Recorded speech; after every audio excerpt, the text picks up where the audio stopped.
फिल्मी पोस्टर से सजी चलती फिरती फूड वैन, जहां गर्मा गर्म तेल में तैयार हो रहे हैं फ्राइज और जिंगर चिकन।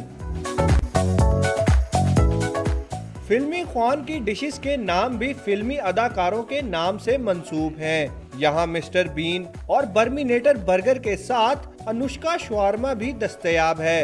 ये फूड ट्रक अकाउंटिंग के ताले बेलम की काविश का नतीजा है। जैसे आपको पता है बहुत सारे फॉलोअर्स हैं, मूवीज़ आजकल बच्चे भी देखते हैं, बड़े भी देखते हैं, तो बहुत ज़्यादा अट्रैक्शन है उसकी तरफ और हम खुद बहुत बड़े फैंस हैं मूवीज़ के। फास्ट फूड के साथ फिल्मी तड़का खुश खुराकों को एक टिकट पर दो मजे करा रहा है।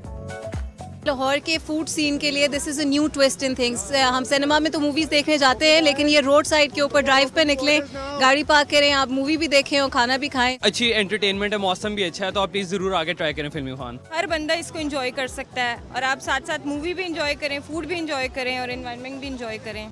आजकल इस फूड वैन ने डिफेंस में डेरे डाल रखे हैं। कैमरामैन मोहम्मद अली के साथ हसन रहमान, डॉन न्यूज़, लाहौर।